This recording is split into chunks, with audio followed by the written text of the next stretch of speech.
It's 40, I got the bitch dirty. Shoot on, go, shoot perfect. I keep 100 on me. After what they done to bleed. The same ones who put them to sleep. We all used to be in. Oh shit. What up, man? What's the deal? Welcome to Stand on the Media. Salute to my Stand on the Media family out there. Salute. Happy Sunday to everybody, man. Blessings to all. If you are new to my channel, much appreciated. Do me a favor, though. Hit the like button, subscribe to the channel, like this video, leave a comment in this video. Please share the video. Hit that notification bell. You will be notified when we drop videos. So let's get to the content, man. So, I don't know if everybody is knowing, but Fat Joe got hit with a civil Rico. And inside this civil Rico, it says that allegedly he put a hit on 50 Cent back in the day.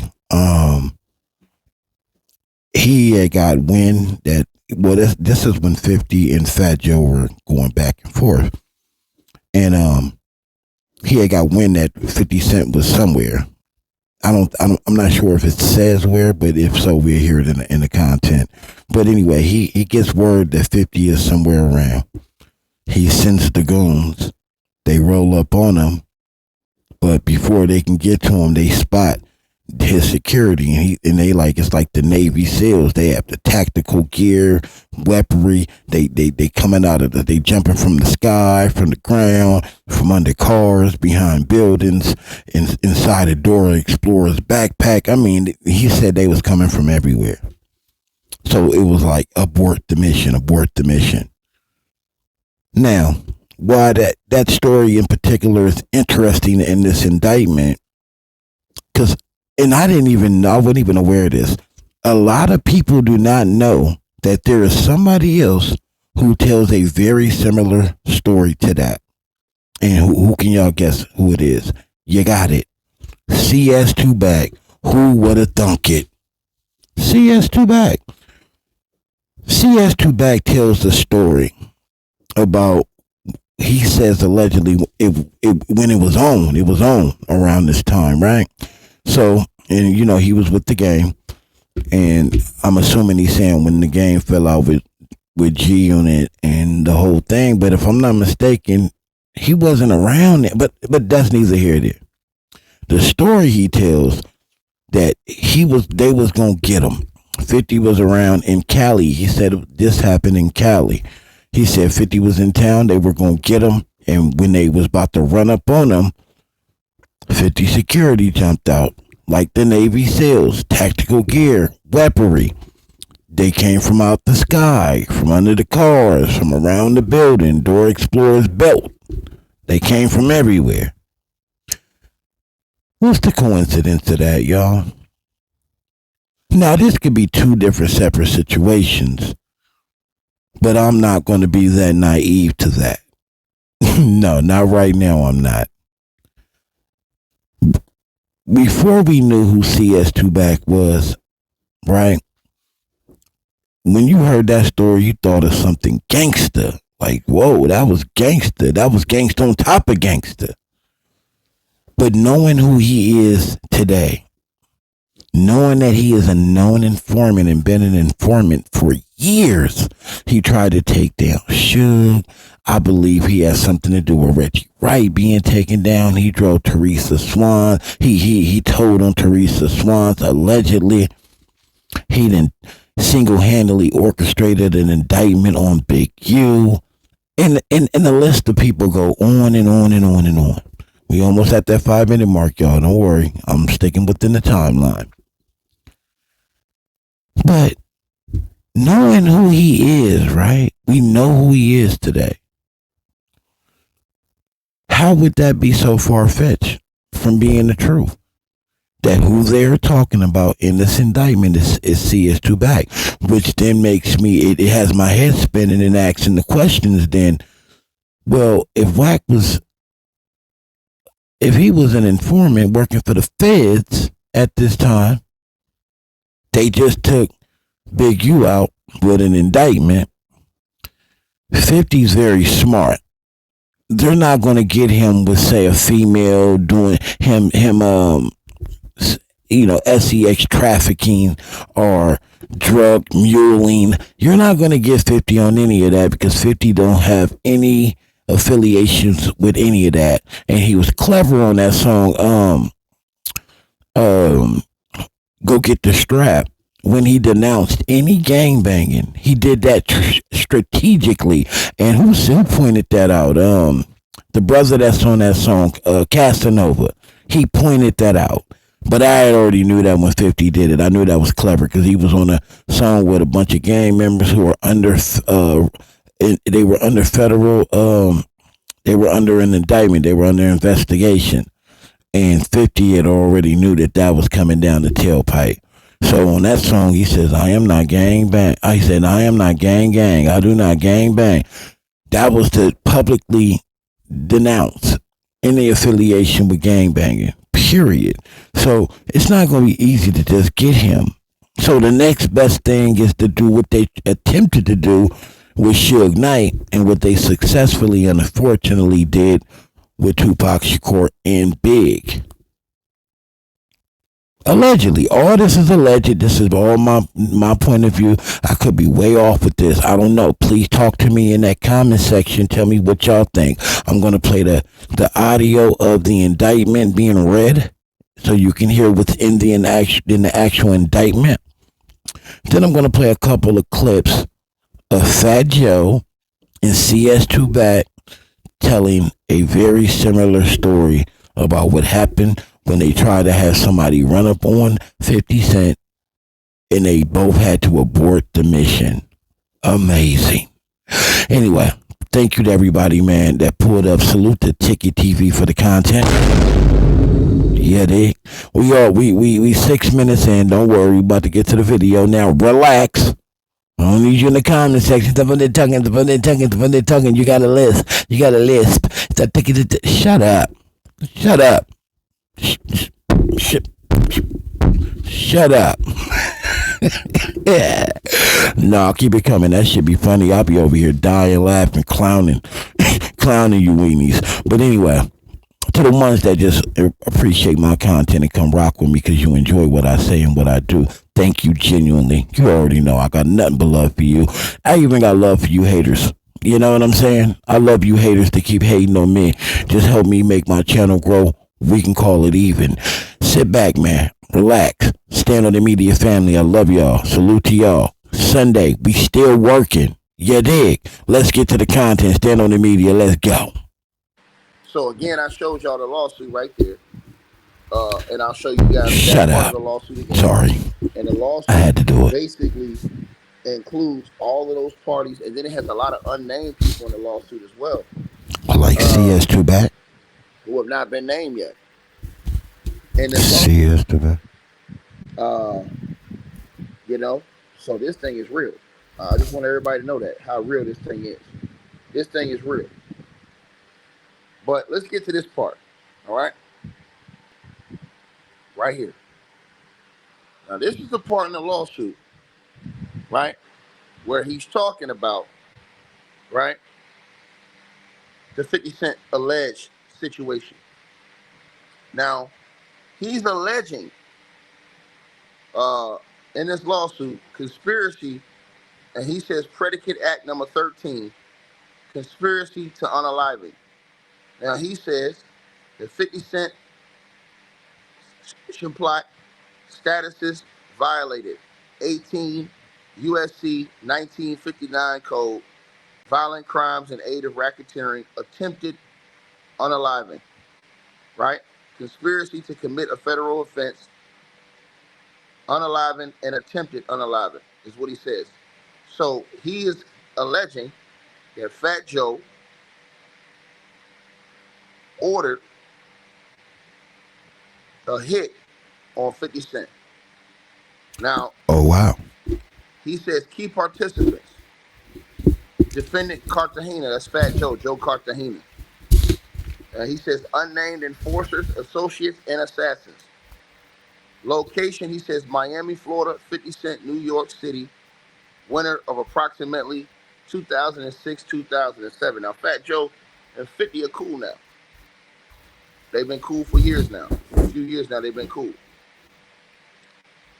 But this guy is now bringing this out here, allegations out here to the public, man, and it's shaking up the entire internet. So it says description of conduct. Now it says defendant Cartagena, which stands for Fat Joe, engaged in a calculated and premeditated conspiracy to unalive rapper Curtis Jackson, professionally known as 50 Cent, around the winter of 2006-2007. Defendant Cartagena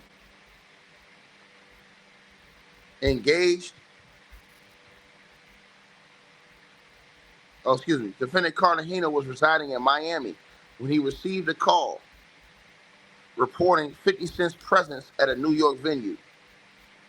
Defendant Cartagena ordered the hit, but 50 Cent was surrounded by Navy SEAL type security, and then would-be assassins were afraid to make the attempt.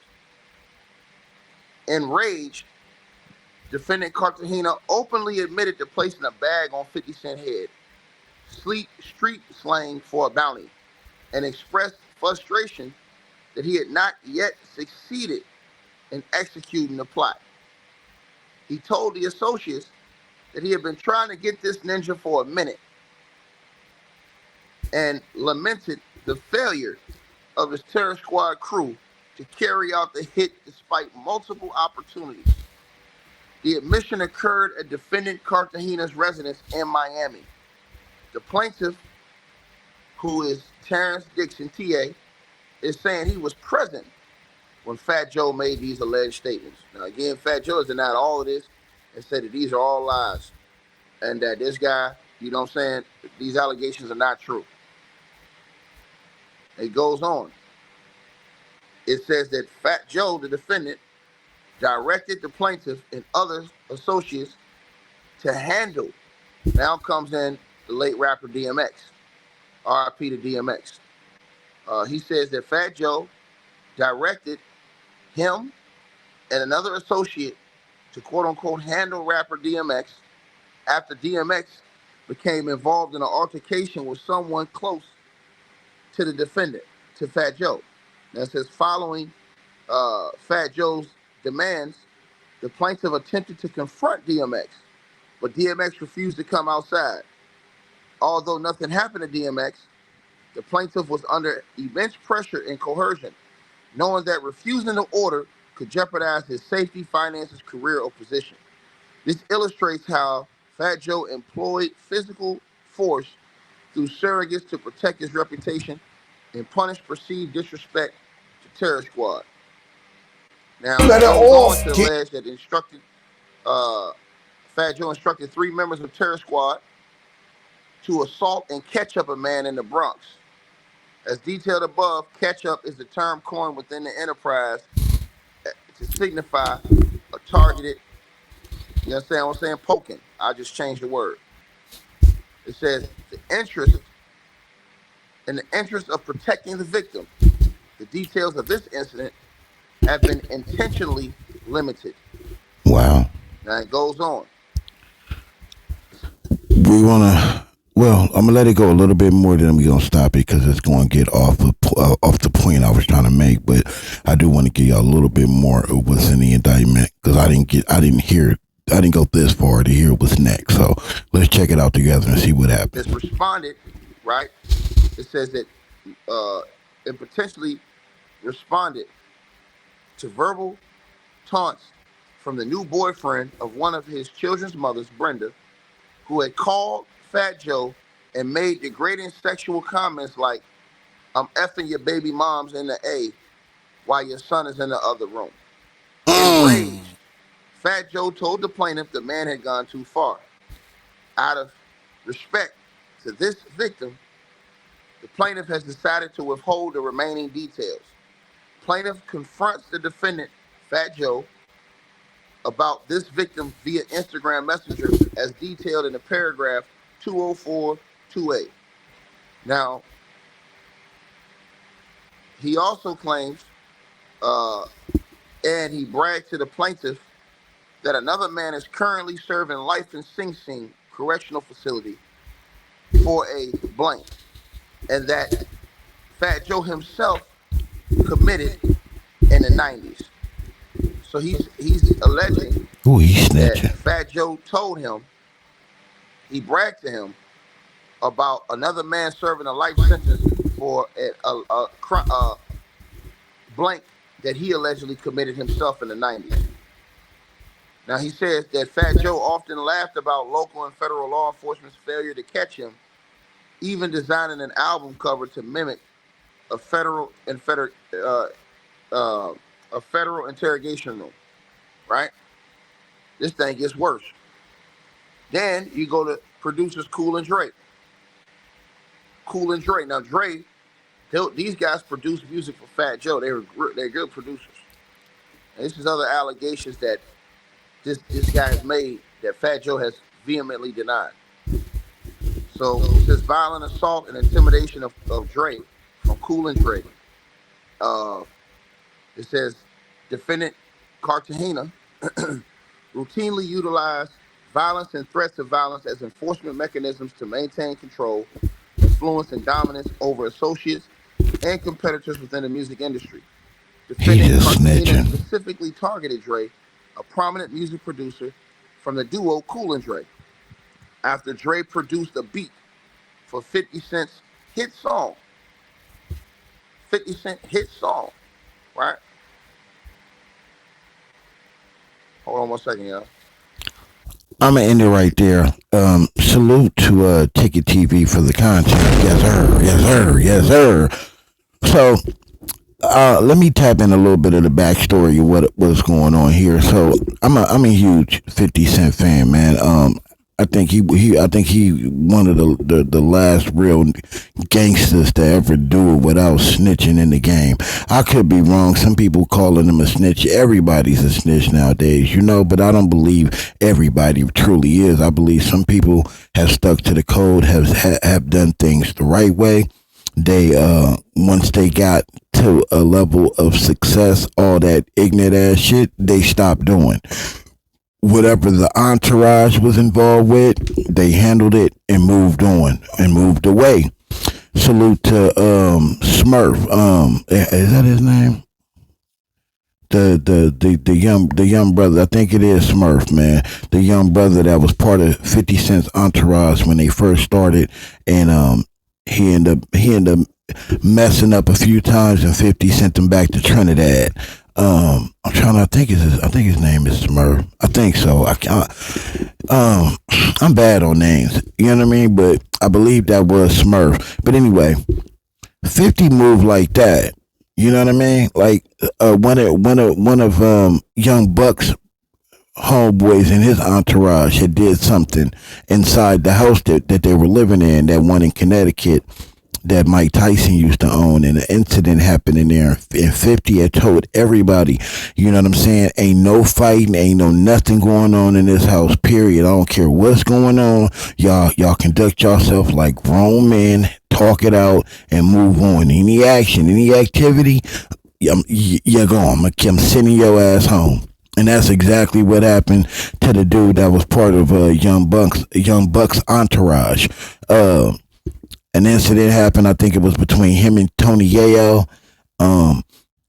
50 shut Tony Yayo down, and then he definitely sent, I can't remember his name either, but he was, the guy was part of Young Buck's entourage, was his boy.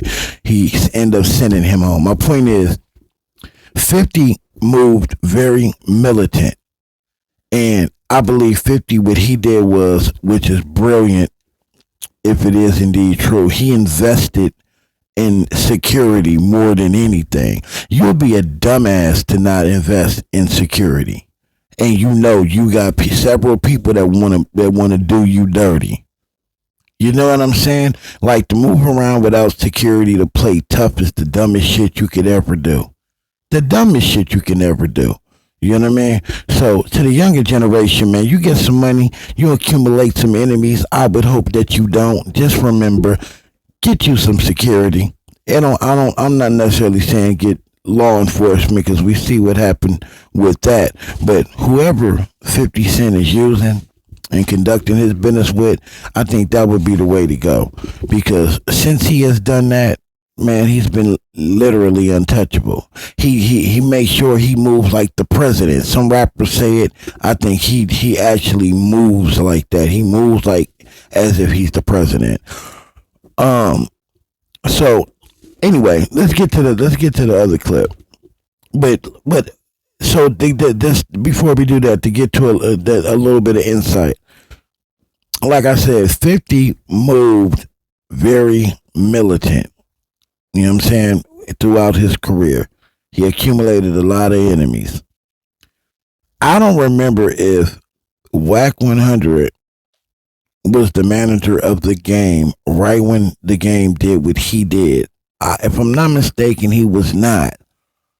He wasn't with him just yet. It was later on he got with the game, and then that's when Wack was at the club with the game, and he reintroduced the game to 50 at the club, and they end up saying some words to each other, peaceful words. I'm assuming it didn't get crazy in the club, and they went their own way. 50 said, "Don't think that I don't know who was in this club or who was coming to this club. I already knew what was happening before it happened. It's all good. It's all love. G Unit, like just G Unit." So that went peaceful. The game and Wack went their way, and the 50 kept hosting his show, and that was the last time I think those two been in the same room together. But my thing is this: that's a hell of a coincidence for Fat Joe to tell. Let's listen to the clip, then we'll talk about it on the other side. Listen to this. It's two clips in one. Off getting yourself some real security. So if they pop off, all they got to do is sign some paperwork. 50 Cent told us that, not trying to throw shots at him. Sure. But you could not do nothing to him because he had that real security. I like to tell the people home, I feel so safe tonight with all this police protection courtesy of G Unit. He taught us that. He taught me that. When one day I finally saw them, I was like, oh, they moving like that? We got to chill. We ain't shooting it out. You know what I'm saying? I guess you got the drop on 50 Cent one time? We thought we did until we got in there. Mike called us, told he was up there. I got up there. We got up there, we came in, and they had Navy SEALs with it, two in all directions. I was about 6 of them. Walkies in their ear, vested, guns strapped to their thigh, bullies on them, semis on them, magazine cartridges. I said, yeah, he ain't slipping. Today's not the day. Nah, 50 moved different. Let it all.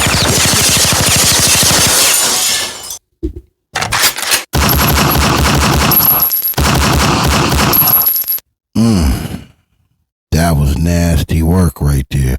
So, man, look, tell me what y'all think, man. Tell me what y'all think about that. Tell me what y'all think about that. They tell two similar stories of running up on 50 Cent and finding out, fucking around with 50 Cent and finding out it ain't gonna happen. Not gonna happen. So, please tell me in the comment section, man, what y'all really think about that. Is that just a coincidence? And this is what had my head spinning, because like I said, we know what CS2 Back is. Well, to those that still don't want to believe who Wack 100 is. See, we know him as CS2 Back. We know him as Alonzo Zoe Scott. And also, we found out John Hyland had a boyfriend named Sid. But anyway, we know who he is, right? We know he an informant. So, was that the feds using him to take, you dig? Cause you know they want him. 50 know they want him. See, 50 was what you call, you got people who talk that they lived that street life and they was about that. He is that. Like that is him in a nutshell. You know what I'm saying? He loved it. He thrived off of it. That you know what I mean? The energy, the hearing, the back of your neck standing up, knowing that when you leave this house, you might not. It's crazy, but I think he flourishes in them type of situation where a lot of people will freeze or a lot of people will make wrong decisions. 50 more tactical, more of a thinker. I bet you he was a thinker like that before he sat down and played one game of chess. And that's if he ever played chess. You dig what I'm saying? Like what I'm saying is it's like it was in his blood. His mama was a hustler. You know, I don't know too much about his pops. He don't say too much about him, but you know, he talks a lot about his grandpa and his grandparents who really raised him. But he just was a tactical thinker by nature. And he thrived in it. He flourished in it. You know? So I can understand why the feds will want to take him out. You know? I think 50 got the cheat code. He knows exactly what to do to stay alive. He been doing it this long. And he always prepared. Every car he ever had bulletproof. He said he stopped wearing the vest because he would bulletproof all the cars. Why do I need to wear the vest? Yeah, why am I wearing the vest? For what? If my car is bulletproof. And then when I get out this car, I got Navy SEAL tactical security around me. Seeing everything moving from a 20-mile radius. What's coming around that corner? Everything. The perimeter. All that. Peeped. Yeah, 50 moved different. I can definitely see the feds using their golden boy, CS2 back, to execute that. Or letting it happen, right? Not saying that the feds ordered that, of course not, because allegedly they saying that was Fat Joe who did that. But the feds was going to sit idly by and allow that to happen, though. No different than what they did with Whitey Bulger. You dig what I'm saying? Yeah. They was gonna look the other way like they did like they did Tupac Shakur. They gonna look the other way like they did Biggie Smalls. That's it, that's all. They just set the stage. But I don't know. 50 already on Instagram denying it. But 50 is diabolical. Let me tell you that before we go. Diabolical, right? He put out a post saying, man, this is fake. Like essentially saying this is fake news. Man, this a shakedown on Fat Joe. That none of that happened. It ain't true. And then he also says, damn, I should have wrote that hook. And the song is a song on Young Buck Pay on one of Young Buck's album, one of my favorite songs. Put Prices on Your Head. He got that playing. They put prices on my head. I'ma pop my shit. I'm pump. G-Unit to the. Hey, that shit, I ain't heard it in a minute, but that shit not. They put a price on my head. If I could play it right now without getting demonetized, I would. It's a slapper. It's on Young Buck's album. It's called Prices on My Head. If you can't find it that way, go to 50 Cent Instagram. It's on that post that he's talking to Fat Joe. But anyway, 50 put that on there and played that song and said, damn, I wish I would have kept that song because he wrote that hook. And I knew it. When I first heard it, I said, yeah, that's 50. 50 wrote that hook. For sure, and I think Young Buck even admitted that. But I was like, that's a 50 Cent hook all day long. Yeah, 50 was classic with them hooks, man. You can fuck with 50 with them hooks. He was a beast with them hooks. People gonna hate all they want to, but 50 was accurate. He was spot on. He never missed. You know, it wasn't until he got into the Curtis album and stuff like that where it was, Yeah, but it still hit, but it didn't hit as much. But anyway, tell me what y'all think in the comment section, man. I'm not going to keep on ranting, but it just feels good to talk to y'all on this video because this one is interesting to me. I caught it immediately. The first thing I thought about was what Wack said. What Wack said, he did. So could there be a chance that it's CS2 back and his henchmen that they're referring to? Because remember, we found out allegedly through the civil Rico that he even had police officers on the payroll. So yeah, Wack had police officers on the payroll. Some that was from his own neighborhood who helped him conduct certain criminal activities. Yeah. So it's not far-fetched for me. But if it is far-fetched for you, tell me in the comment section, man. We can talk about it. Hit me in that comment section. If you're new to my channel, you made it this far, thank you, bless you, I appreciate you. Do me a favor, though. Hit the like button, subscribe to the channel, like this video, leave a comment in this video. Please share the video. Hit that notification bell. You will be notified when I drop videos. Salute to my entire Stand on the Media family who always support me and rock with me, man. You know I appreciate y'all. I swear this week, I'm gonna try to go hammer hard. I'm about to, man, pause. You know what a hammer hard pause. I'm about to go hard in the paint. I'm gonna try to squeeze in some lies, but I ain't gonna lie to you, man. I'm getting back to the roots, putting out these videos, putting out this content. If I can slide a live in there, here and there, I'm 100% gonna do it. I do those for the love anyway. You don't make no money off the lives. I do those off the love, off the muscle. So if I can slide a couple of them in there this week, I definitely will. But other than that, I'm about to just keep smacking y'all with this content, man, and reacting to these interesting events that keep popping up lately. The feds is trying to take us out, and they're successful. They're just right now they're being very successful in doing that. But anyway, we'll talk on the next video when I put it out, man. I appreciate y'all again, man. Hit that like button, subscribe, share this video. Leave me some comments in that comment section. And catch me on the next one. Stand on the Media. We out of here. Hello.